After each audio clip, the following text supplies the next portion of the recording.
Have you ever wondered why certain things happen to you and not to others? A question that often pops up in our minds, especially during moments of introspection. Today, we're going to delve into a concept that might just provide an answer to this question. It's called the law of attraction. Now, you might be thinking, what does this have to do with me? Or isn't this just some new age philosophy? Well, not quite. The law of attraction is a universal principle that transcends culture, age, and even time.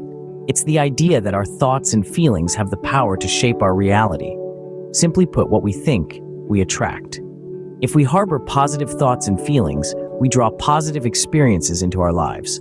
Conversely, if we dwell on negativity, we inevitably attract negative outcomes. But wait a minute, doesn't this sound familiar?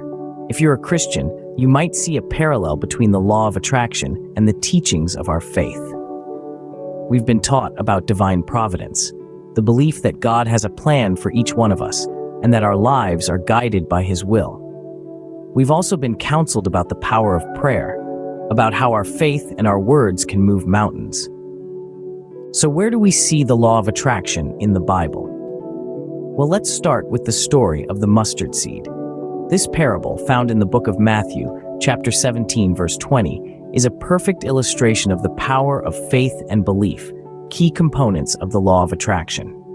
Jesus tells His followers, "Truly I tell you, if you have faith as small as a mustard seed, you can say to this mountain, 'Move from here to there,' and it will move. Nothing will be impossible for you." This isn't just about moving physical mountains, but the mountains of doubt, fear, and negativity that often stand in our way. Then there's the verse from Matthew, chapter 7, verse 7. "Ask, and it shall be given you. Seek, and ye shall find. Knock, and it shall be opened unto you." This is a direct parallel to the law of attraction's principle of ask, believe, receive.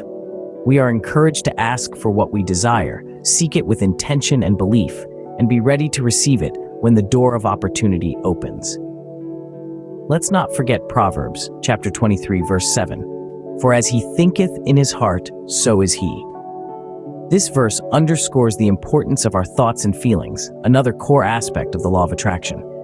It suggests that our reality is shaped by what we think and feel in our hearts. And finally, the story of Joshua and the Battle of Jericho in the book of Joshua, chapter 6. Joshua's unwavering belief and the collective faith of the Israelites brought down the walls of a fortified city, showing us that faith combined with focused intention can manifest powerful outcomes. These verses and stories show us that the principles of the law of attraction have always been part of our Christian faith. They remind us that we are co-creators with God, empowered to shape our lives and our world through faith, intention, and positive thinking. How can we apply the law of attraction in our daily lives? This question, I'm sure, has piqued your interest. Well, let's dive right in. The first key to unlocking the law of attraction is positive thinking.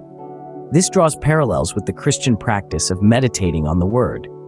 Just as you would ponder on Scripture, focusing on its uplifting and encouraging messages, so should you fill your mind with positive thoughts. Remember, your thoughts are like seeds, and with enough care and attention, they can grow into beautiful realities. Next, let's talk about visualization. This is the practice of creating a mental image of what you desire. Think of it as creating a mental blueprint of your desired reality. This is akin to the Christian practice of prayer, where you present your desires to God, visualizing the outcome you hope for. Moving on to gratitude, this is an important aspect of the law of attraction. It's about appreciating what you have while also opening your heart to receive more. In Christian practice, this is similar to giving thanks. When we thank God for our blessings, we acknowledge His goodness and open ourselves up to receiving more of His blessings. Lastly, we have faith, which is the cornerstone of both the law of attraction and Christian practices. By having faith, we believe in the unseen, trust in the process, and hold on to the hope that our desires will manifest. This is akin to trusting in God's promises, knowing that He is faithful to fulfill them.